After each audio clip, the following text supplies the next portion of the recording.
Hi everybody, FIDE Master Dennis Monokroussos here, and we're going to continue taking a look at my games from the recently completed Indiana State Chess Championship, in which I was fortunate enough to come in first. Well, I tied for first and was co-champion, and as I said, had the better tie breaks, but okay, co-champs. At any rate, when I said I was fortunate enough to come in a tie for first, we'll see in this game that there's quite a bit to be said in emphasis of that word fortunate.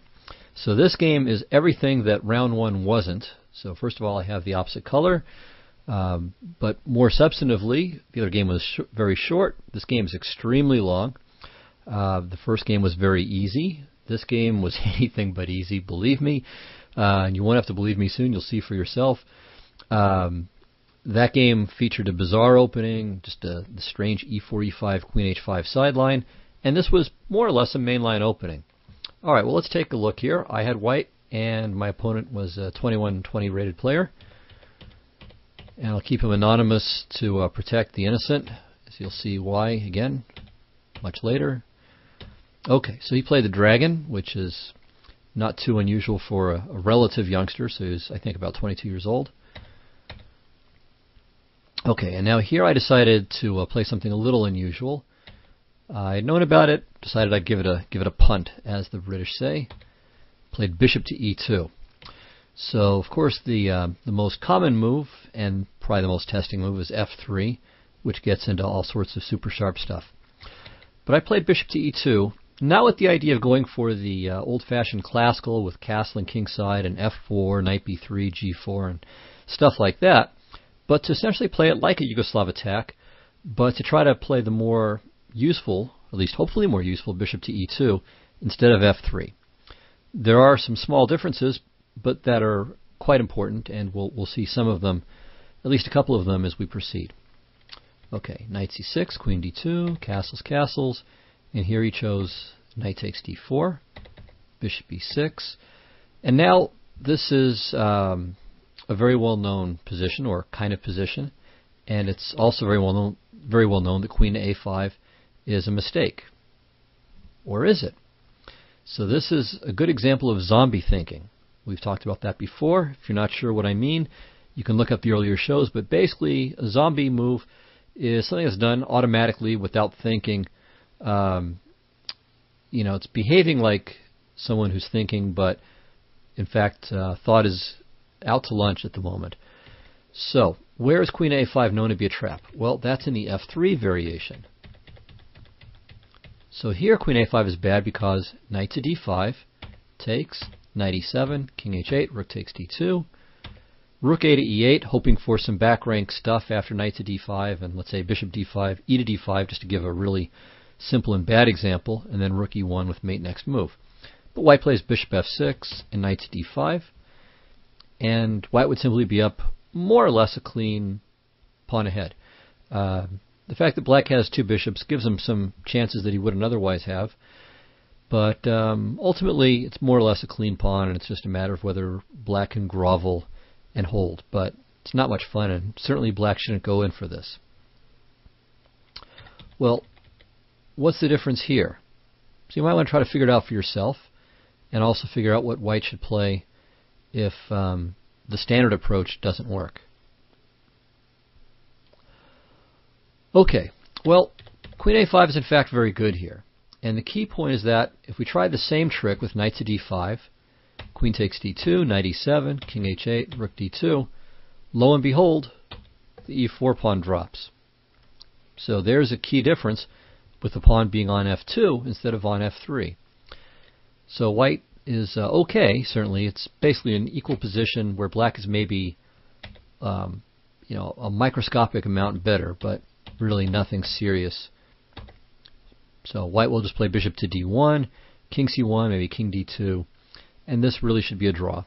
Again, black has no problems here at all, but okay, the advantage that black has here is minuscule and doesn't even amount to a slight edge. Okay, white can play instead another standard trick, though, and one that we're going to see quite a few times in the next few moves. So bishop takes f6, bishop takes f6, knight to d5, queen takes d2, and here we are going to see an advantage of bishop to e2. So knight f6 check, And now black doesn't want to play e takes f6 because here he has obviously a damaged pawn structure. So king to g7, hoping that on rook takes d2 he'll play king takes f6. So white plays knight h5 check now. And so the point is, okay, if the pawn were on f3 and the bishop back on f1, then black could simply play king to h6, and after rook takes d2 play king takes h5. But here, of course, it's illegal because of the bishop. And white would have an advantage here. Black should play like this. Of course, he should take right away since he can't recapture with the king. And on rook takes d2, play h4. And this is pretty close to equal.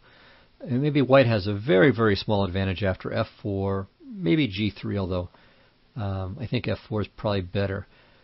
Certainly this is very playable for black. So this, I think, indicates the queen to a5 in one shot back here is better. So even if white can maybe get a very small edge with bishop takes f6, this is still a very good way for black to handle this variation. Well, okay. So my opponent is guilty of a little zombieism here with queen to c7, and now he's worse. Okay, so I played h4, standard operating procedure. He played rook f to c8, and now the next big question is, can I play h5 here? So this is really a good place, I think, to take some time and try to calculate it out accurately and relatively deeply.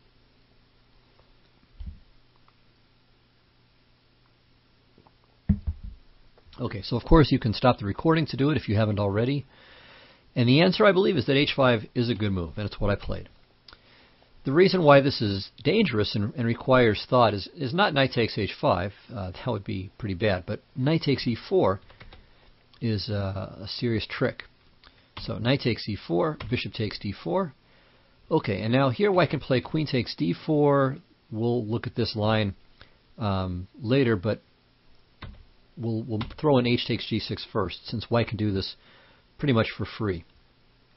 Now here h takes g6 is just bad. This would be a terrible move because queen d4, and after black regains the piece, he just gets mated on h8. So that's of course a blunder. So f takes g6, and now white has a choice between queen takes d4 and knight to g5. So queen takes d4 is of course the move I looked at first, and my opponent looked at too. And here it seems that black is okay with very accurate play. So queen c2, queen takes e2, and now rook takes h7. And so here black has three ways of handling this position. Can try queen takes d1 or king takes h7, and then within king takes h7 there's another branch. So I guess maybe it's actually four variations here. So let's start with queen takes d1. This is no good because after I recapture and he takes my rook, I have this fork. So I'm up a piece basically. So king takes h7 is forced, rook h1, and now black has two bad choices and one good one. First bad choice is king to g8, and I can give mate into like this. If he plays bishop to h3, hoping to give his king a flight square, well, it doesn't work because here I have knight to g5 mate. And I could have done that in the other position as well. So this template is effective in both cases. So the right way for black to play is queen to h5, with the point being that after rook takes, pawn takes, I don't have time for knight g5, knight e6 because of rook c1 mate. So this position is unclear. Maybe white is actually a little bit better here. I didn't think so at the time, but maybe very, very slightly better. Materially, black is in great shape, and a move I didn't think of during the game, I think when I was looking at this variation and trying to assess it, I was considering b3. Whoops, sorry about that. But it looks like knight to c3 with the idea of queen to e4 check is okay, because I'm not only hitting the bishop on e6, but the pawn on e7 and the pawn on b7. So this would regain some material, and with black's kind of loose pawn structure, white might be a little bit better here. So, okay, it's nothing so big, but it's better than not being better. However, the better move, which is what I intended and the reason why my opponent rejected this variation, is knight to g5. And here white just has lots and lots of threats, so I'm threatening to take on h7, on e6, probably on d4 right now. And a line I actually calculated during the game was queen c2, and then bishop takes a2. And okay, I thought, all right, if king a2, rook c2 might be a little bit unclear. Wasn't 100% sure about that. I probably would have played rook takes d4 and rook h7, which is a little bit better for white, but not too much after rook c8. Okay, and then the other line I looked at was king c1, and then here I wasn't sure. I saw both rook takes c2 followed by rook c8, and I also even saw bishop to b3. So I assumed I would be better in one of these variations, and in fact, as I said, I was better in the line with king a2 and doing this, but there are actually a couple of improvements, and probably I would have seen them, or at least hopefully I would have seen them had I gotten here. So one is bishop to g4, simply allowing rook takes b2, but doing what I can to create a mating net. But actually the best line is king c1, and now on, okay, so rook takes c2 is just no big deal. Okay, white's pretty close to winning here. But on bishop to b3, white has a pretty nifty move, which I definitely didn't see. And it's bishop to c4 check. So this takes care of all of black's hopes and dreams and tosses them out the window. So here, it's just over. So if rook takes c4, queen c4, bishop c4, rook d4, and white has basically a rook for 3 pawns, and it's going to be for 2 pawns, since the h pawn is going to fall as well. So white's just winning here. Okay, so going back to the position after h5, knight e4 is no good for black. So he played, again, the traditional move, traditional in the f3 setup, queen to a5. Okay, well now, the next question is, what can I do? Can I play h takes g6? Can I play bishop takes f6? Something else?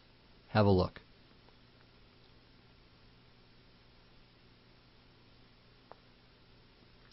Okay, well, I spent most of my time thinking about hg6. Although I looked at bishop f6, again with the idea of going for that pawn structure deforming variation, but the problem is, after bishop takes f6, knight to d5, queen takes d2, knight f6 check, king g7, my pawn is on h5, and so I can't play knight h5 check here, and so this would give black a very good position. So I played h takes g6, but to do this I had to do some calculating as well. So for instance, one variation is knight takes e4. So I had to look at this, and okay, on knight takes e4, I played g takes h7. Now, king f8 is just terrible. I queen, and that's checkmate. So king h8 is best, forced, and I take, and now either queen d4 check, and then maybe rook h5, followed by rook g5 check, or queen h6 check, and I brave this. Both cases, I think white's winning. So here black can give some checks, but it just doesn't seem to get anywhere. So white's winning here. Or on queen a1, white should be winning here too. So up a piece for a pawn, and it's hard to really see how black is going to make the attack any stronger. So knight takes e4 was no big deal. Another line I looked at was rook takes c3. And this was definitely a more scary variation, but I worked this one out successfully too. So, first thing first, we might as well grab this pawn. And, okay, different variations are of course possible here. Knight takes h7 doesn't really make much sense because he needs to be able to play knight takes e4 in some lines to make the attack run. So let's look at king h8. Of course, king f8, I just queen, and that's winning too. So from here, queen takes c3, which is forced. I need my king to have a little flight square here. And now queen takes a2, king c1, and then two variations from here. Knight takes e4 would be wonderful, hitting the queen and covering the exit, so that way queen a1 mate is coming, but the problem is he gets mated first by bishop takes g7. So queen a1 check, king to d2, knight takes e4 check, and now king e3. And again, he's lost. So if queen takes d1, once again, bishop g7 is mate. And if knight takes queen, then rook takes queen, or even better, just bishop takes g7 check, king g7, and then rook takes on a1, and black is lost. But I'll point out, just for the sake of the melodrama here, that I could play rook takes a1, and the point is bishop d4, king d4, knight e2, king e3. Okay, the knight's trapped. Bishop c4, b3, bishop a6, c4. Again, the knight's trapped because, well, that does the job. So this is winning too. So I saw all of this and realized that h takes g6 from here is in fact playable and good. And he played f takes g6, which is correct. And now I turned into a zombie and a moron and all kinds of bad things. So, as you've no doubt noted, I've had bishop takes f6 on the brain for the last few moves. And so I mindlessly played bishop takes f6. Okay, so the point, of course, as we all know by now, is here, knight to d5, queen d2, knight f6. And whatever he does, he's making a concession. So if he plays king g7, I could probably just play rook takes h7 check, or I could play knight to h5 check. Either way, I'm happy. So king f7 is probably best. Oh, of course, if pawn takes, then rook takes d2, and his d6 pawn is a little bit weak. And so king f7 is probably best. So takes, rook h7. And then rook h8 actually gives him some counterplay here. So takes, b3 to take care of the back rank mate. Say king e5, f3. And it's not so great that all of the pawns are on the same color as my bishop. So this is rather unpleasant.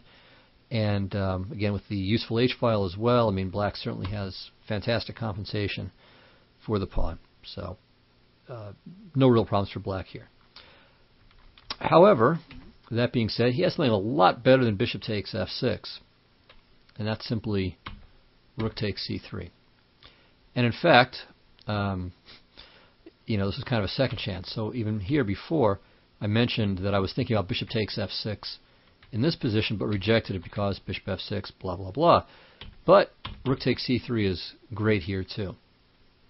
Okay, so let's look at this. So bishop f6, rook c3, which of course I saw. I mean, it's a very easy calculation. It's just, and I've been looking at this move several times already, but somehow here I didn't bother to, and it's just catastrophic. So the point is queen c3, queen a2, king c1, bishop takes f6, and he's threatening, of course, my queen. He's hitting the b2 point, and there's also bishop to g5 check, followed by rook to queen to a1 mate in some cases. So I had to play queen a3, bishop g5, rook d2, takes, and he's regaining the exchange with an extra pawn, and also my a3 pawn and c2 pawns are a bit weak. Okay, well, let's go back before we resume this and see what I should have played instead. And the answer, which I actually knew, I just somehow, it didn't occur to me to calculate why I had to play it, but I knew this from, again, the parallel position with the pawn on f3, is just a3. So you stop the threat. Somehow I had persuaded myself that I had gotten something for nothing and that I didn't need to do it, but no, I absolutely have to do it. And here white's clearly better. So a typical move for black now would be b5, trying to open up some lines. But now white has several good options. There's queen to g5, which is probably the best move, and this is a standard trick, again known from the other variation, pinning the b5 pawn along the fifth rank, and also bringing the queen to a more aggressive square. Things like queen to h4 followed by bishop f6 could be forthcoming. So that's not bad. Rook h4 is another useful idea, preparing to double. And even Old Faithful here, bishop f6, is probably good for a nice advantage as well. And I'm up a pawn here, and black doesn't really have the kind of compensation that he did in the other variation. His rooks are okay on the B and C file, but nothing so fantastic. So my opening idea worked, but I promptly threw it away with bishop f6. Okay, so we got to this position, and Here, of course, there's no reason for black to take right away, so he made a good move. Rook to c8. Now here the safest move would have been king to d1, but I thought, okay, I'll play g3 and strengthen my position. The threat of f4 seems to force bishop takes d2. But he was thinking here, and I realized all of a sudden that, oh no, he's got another move. And this move would have was really starting to panic me a little bit, and I might have just won the game right away. So the idea, or the move is rook to c3. And now, probably white's best is to play king to b2. See, the danger here is that he's simply going to play rook takes a3, and then there are back rank worries. And I'm in a lot of trouble here if I allow that. So probably the best idea, which I didn't see, was king b2, bishop takes d2, rook to d1. But in fact, he should have played this, because this is essentially like the game. He just won the exchange back. He just retreats the rook now. And I still have the same weaknesses as in the game, but there was even a little tactical hurdle for me to overcome. So this wouldn't have been a bad idea for him. Okay, well anyway, we end up with the same kind of thing, but without the trick. So bishop d2, king d2. And okay, I'm down a pawn. He's got a lot of work to do, but it's not a happy occasion. So I have a lot of suffering ahead of me. This is move 22, and you'll see just how much suffering remains. Okay, so he played rook c5, which I expected. I should say that at this point we had both been using a pretty fair amount of time. There were a lot of variations to calculate. And so after all of this capturing finished, after queen to a3, a few moves back, I had used almost an hour, so I'd used 55 minutes, and he had used 50 minutes. Now here I started moving pretty fast for quite a while he continued to move at a somewhat slower clip. So, that gave me some chances, although not for a long, long time. The time control, by the way, was 40 and 2, and then the rest of the game in an hour with 5-second delay. All right.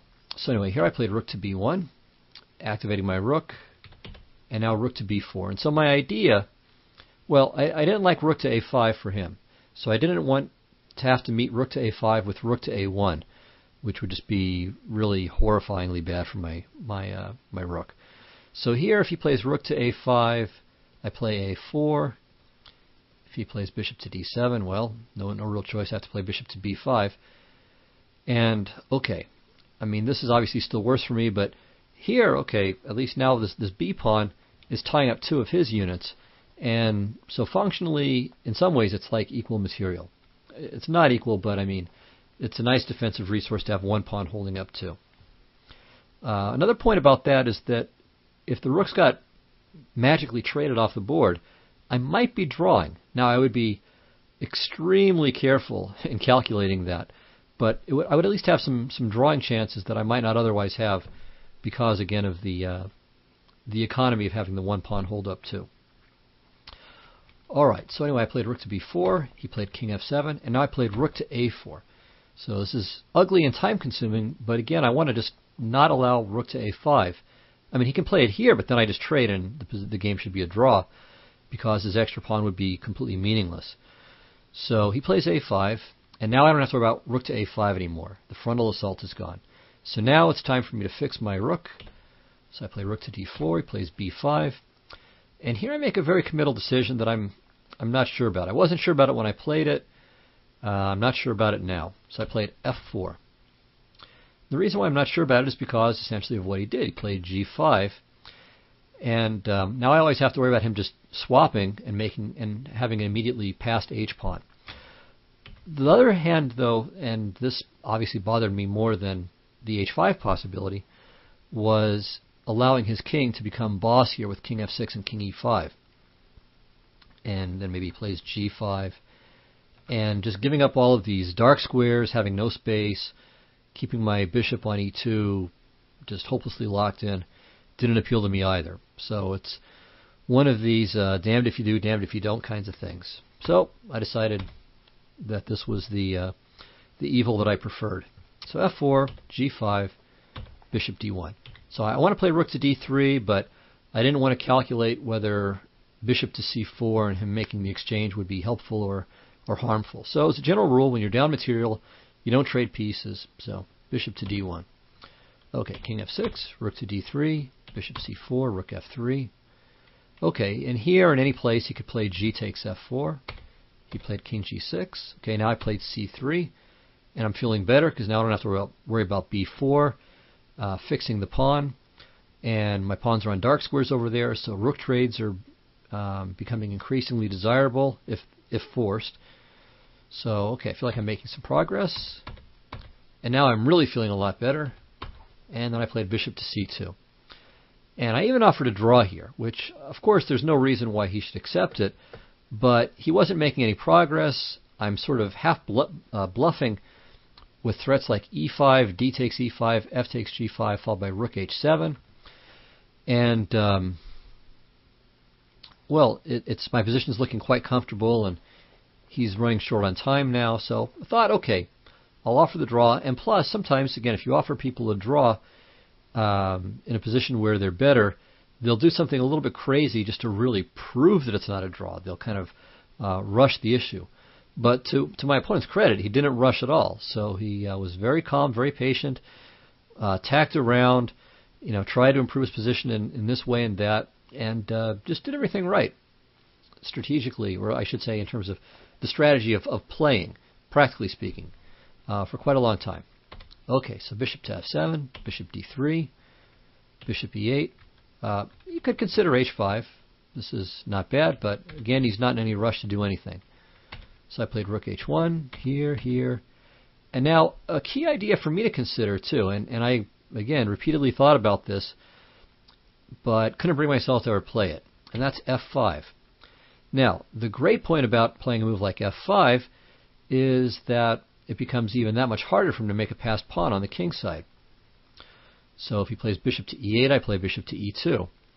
Not necessarily g4, and I'll explain why in a moment. Now, the thing that I didn't like about f5, of course, is that it's turning my bishop into a bit of a pawn, while his king is going to have this glorious e5 square now. Of course, he has to protect the h-pawn first, so he could play bishop e8, threatening h5 first, or he could play rook c8 and rook h8, and then play king f6, e5. So it was just this chronic weakness that I would have on the dark squares that really bothered me. But here's the thing. As long as I've got these pawns on both c3 and g3, once his king's on e5, it's got nowhere to go. So both points of entry are blocked, are covered. And so that's why g4 is not a move that I would be in a rush to make, because obviously it gives up the f4 square. So anyway, f5 is, again, a very committal move. It's not an easy decision to make. It's one of these things that, okay, if you lose one way, then you think, gee, if only I played f5. But if you played f5, you would have said, and lost, you would have said, well, gee, if only I just stayed pat. Anyway, I decided to stay pat for the moment with rook h1. And this kind of passes the buck to him. I mean, he could play e6 and disallow f5. So neither of us is willing to make this committing move, and the game goes on. Okay, so now we make the time control. I've still got 36 minutes left, and now it's an hour and 36 minutes because we get the extra hour. And to my surprise, he only had 12 seconds left here. So he had about 4 minutes left to make his move, and I went out for my little post-time control walk, restroom trip, and head shaking at what had happened, and just to get it out of my system. And okay, when I came back, he had only made the time control by 12 seconds, so I was a little surprised. But anyway, his move was fine, didn't hurt anything, didn't harm anything. Okay, didn't help too much either. So bishop to e2. So I'm waiting. I'm not going to allow h5 now. And now he plays a4, which surprised me a little bit, but in fact he's got a good idea in mind, which I underestimated. So he's given up on b4 altogether. Maybe he couldn't get it anyway, so perhaps it's not much of a concession. So I liked that I was getting all these dark squares now, and that he was further mobilizing his pawns, but essentially what he wants to do is he's going to bring his bishop over to the queen side and create this kind of cement chain over there, which works out pretty well. Okay, so rook h2, bishop f7, here. All right, and now he seems to be finally ready to make some progress with rook h8 and then pushing the h-pawn, perhaps flicking in g takes f4 first. And I decided that I didn't really want to sit pat anymore. So I felt at this point that he had figured out a way to make some progress, and I decided I would go for some counterplay. So I played f takes g5 and then e5. Is it sound? Probably it's not. It's probably not best, but it's hard to say whether I can hold the game in the long run anyway. I'm honestly not sure. Any strategy I would choose is going to have its drawbacks. So I decided I better go for some activity here. So he took, I checked, and I keep checking, and now I play rook to g7. And a move that I saw but underestimated was his reply. He played rook to h8. And okay, I mean, I realize he can bring his rook to h1 to a1, but I just felt as if with my passed g-pawn, and that he only has one really useful passed pawn at the moment, that I should be just fine. But the more I looked at it, the less clear I was about this. So I played rook to g6 check, and here I think he played a good move. He played king to d5, although again it surprised me. So here I played king to e3 with a little cheapo mate threat, bishop to e4, followed by rook to c6. And to my surprise here, well, not really surprised, but he just quickly played the move e6. And I think I had originally expected this, but then I became a little bit concerned about maybe something like bishop to a2, trying to sneak his king into the queen side. So objectively, I think white is probably okay. For instance, bishop f5, bishop e4, and takes, and I'm going to gobble up so many pawns that it's probably just a draw.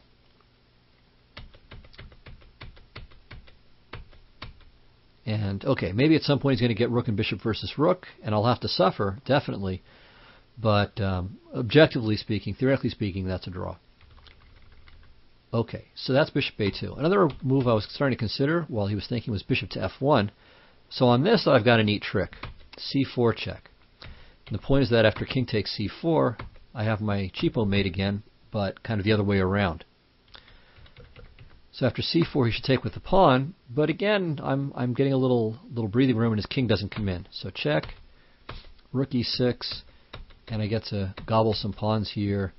Maybe take on g5, rook c5 in some cases. So this is still kind of interesting. I'm still alive and well. So his move e6 was in fact the best move. So I checked, played here, I took, he plays rook to h2. And now, the more I thought about rook g8 and g4, g5, the less happy I was. So I finally decided to play bishop to d3.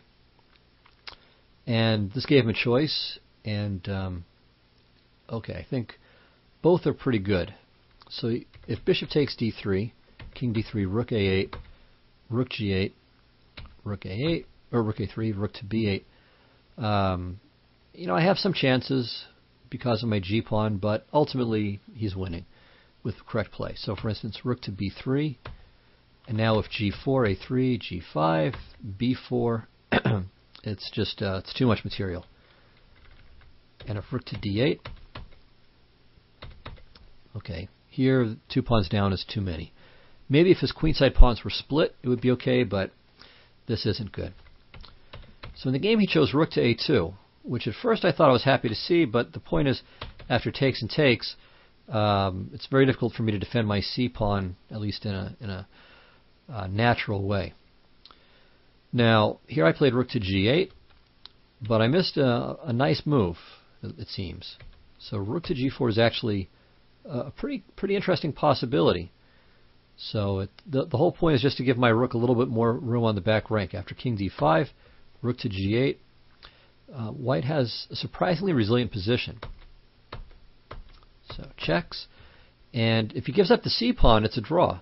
So that's the problem. So king b5, check here, and now king d2. And because his king is in such a bad position, now when he goes for play with e4, I have some good defensive resources. So this is a win, but it's not an easy win at all. And even getting to this position would have required some accuracy from him. So one possibility, rook to g2, king b1. And now, if he plays rook takes g3, king a2, rook c3, it's a table-based draw. Essentially, a rule of thumb for these endgames is that as long as the weak side's king isn't stuck on the back rank, he should probably be able to draw. And it's good for my king to be on the short side of the board. I don't want my king in front of the c pawn. I want in front of the a pawn, so that way I can use my rook on the side to give checks. So this is actually a drawn position. Unfortunately, with a2 check and then king a4, black is winning because I can't take on c4 because simply king a3 just wins on the spot. I have to give away my rook to avoid mate. So after king a4, I have to give myself some distance. So rook e7, king b3 here, and here, remember what I said, if in the a and c pawn endgame the king is stuck on the back rank, then it's a loss. So for example, g4, king d3, and we just do this. But we're going to end up with an endgame that's not easy at all. So here, if he queens, I play rook f1 check, I trade the rook for the queen, and then my g-pawn is just far enough advanced to hold the game. So rook e3 is forced, and this is a table-based win, but good luck winning this, especially with no time on your clock. So this is not easy at all. And we'll see something like this later on. Okay, so rook to g4 was a really good move and an opportunity I missed. Alright, so I played rook to g8. Here he could play rook to c2, but rook takes a3 is just fine. And okay, I played rook to a8, and I had a little trick in mind. It's not good enough to draw, but it's useful. So rook c3, king e4, a3, and okay, it doesn't save the game, but figure out what white should play here anyway.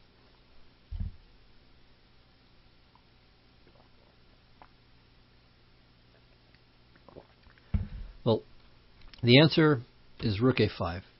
Just a useful move, cutting the king off. And the point was that after rook takes g3, which happened in the game, I have rook takes a3. So it's cute. Rook takes a3 now from black is stalemate. So obviously he didn't do that. So he played rook to g4 check, king e3. And now it would be just too much to hope for black to play c3 and fall for it a second time when this position just is a draw. So of course he didn't do that. He played king e7. He's still winning, but now that it's his pawns are fairly close together, I can at least put up some resistance. So I played rook a8, king d6, rook a5, and here he made a good move. He played rook to d4. Now I should note that at this point he's down to a minute and change, so he's got to hurry. He has time delay, but there's no further time control, so it's just 1 minute plus the 5 seconds of delay each time. So rook a6, king d5 here. And now he's only got 34 seconds left, but he made the right move, and it should be very easy here. So that was a good move. And essentially, black is going to be able to work his way up to the Lucena position. And here, really, it's just lost. And it's only because he's down to 27 seconds left. I still have 36 minutes at this point. That I'm going to play a few more moves. So it's long, tough game. You hate to lose this after all that time. So I'm going to make him prove that he can win the Lucena position without any problem. So rook e7, king b3, check, here, rook b6, okay. It's just about ready for the standard trick. So he's got 22 seconds left.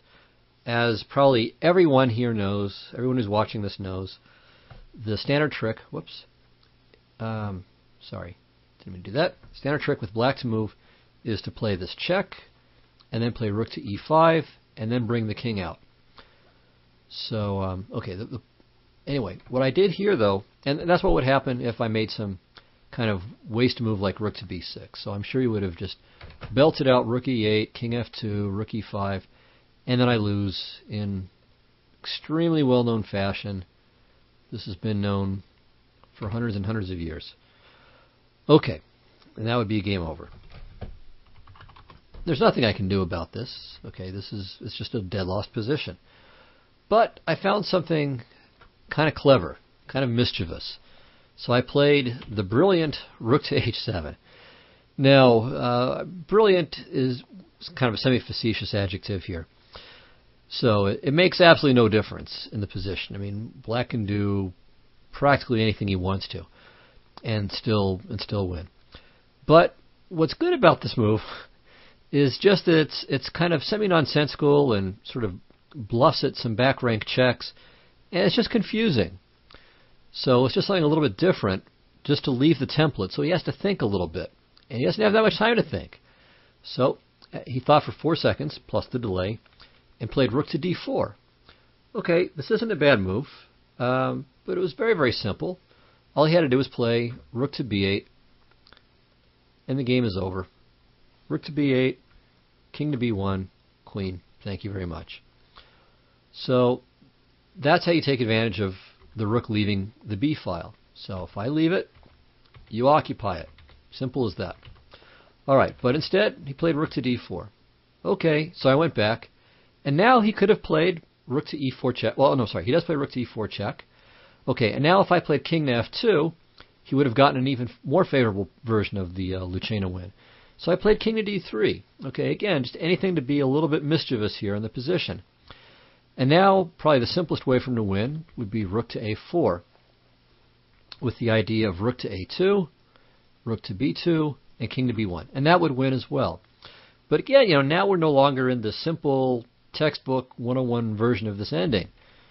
And he's running out of time. So after rook to e4 check, he was down to 7 seconds. Now he's down to 5 seconds. And when he played king to d1, I mean, I felt, it was as if I'd gotten a reprieve from the firing squad. Like I was born again in some sense. Not quite the religious sense, but in the sense of, wow, all of a sudden this is a game again. Now, I know that queen versus rook is a theoretical win for the queen, but it's not easy. I mean, there was this famous bet that was made years ago when the endgame table bases first came out, where the computers of the programmers of the computer, Bell, challenged Walter Brown, and it was a money bet in effect, that he couldn't beat the computer in 50 moves, and it turned out he wasn't able to. And the key defense, there was like this third rank defense, where it could be the third rank or the sixth rank, basically anywhere along this line, this line, this line, or that line. So it's generally called the third rank defense, though of course it can be any of these. And it takes some real accuracy to break it. And Brown couldn't do it the first time he tried, so he had to really kind of study up on it to do it. So I knew about that. I mean, it's not that I would have defended as well as the computer, but I knew that would cause a lot of trouble. And again, my opponent's got 5 seconds plus the delay, so I was feeling really pretty confident here that, I felt it was more likely that I would draw than that I would lose. Okay, so here's what happened. So rook to d7, king e2, rook d4. Okay, so I've got the fourth rank for the moment, which is even better. So make him earn what he's going to get. Okay, so now it's the third rank, but I'm on the better side of the third rank, so this is good. Okay, and I should note that, by the way, by this point, he's down to 2 seconds left, plus the increment. Okay, so now I've got the third rank along the F file.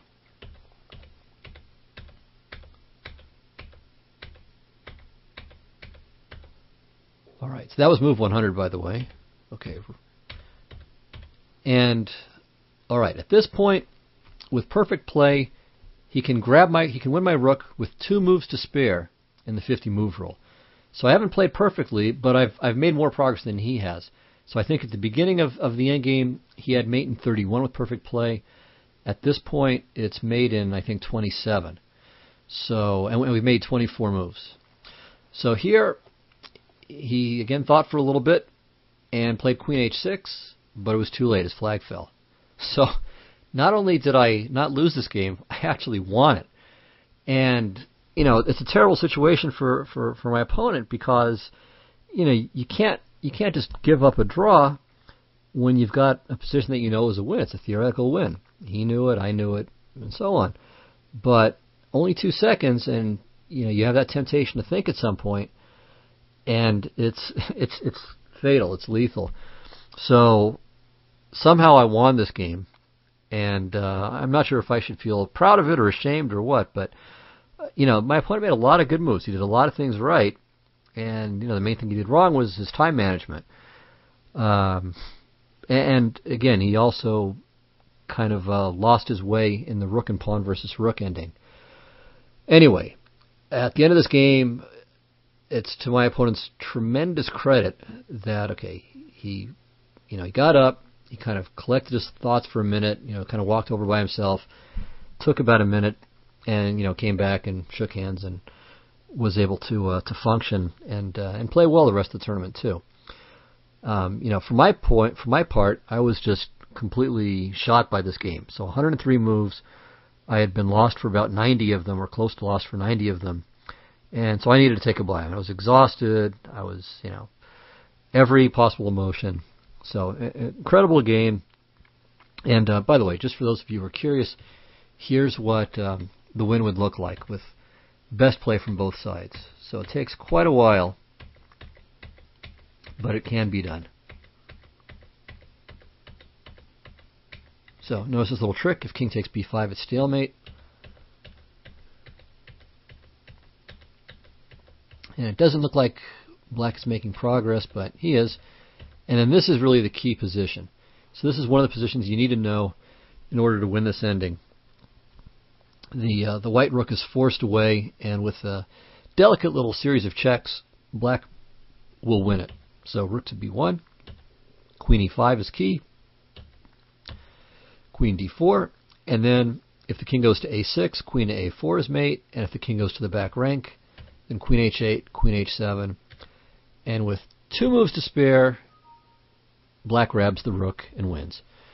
So I don't think that would have happened. I'm sure I wouldn't have played it perfectly, but I think it would have been even more difficult for him to have played it perfectly, especially with no time. So a draw would have been, in some ways, a reasonable result. I still would have been very lucky, but to win this game is just beyond luck. I mean, it's insane. So, as I said, I was very fortunate to win the tournament. Though, in fact, my score, if I had played and lost this game and then won my next 3, would have been the same in any case. But certainly the way I got to my final score involved some good fortune. Anyway, I hope you enjoyed this. If you didn't, I'm not sure what I can show you that you would enjoy. So I'm hoping that you did like this. Anyway, thanks a lot, and I'll see you next week, and we'll take a look at my last round game. So round 3 was just a bye. Round 4 was a fairly quick draw. It wasn't that I intended to draw, it just worked out that way. And round 5 was also a very exciting game with a lot of neat tactical variations. So I think you'll enjoy that a lot. Okay, see you next time. Thanks a lot. Bye-bye.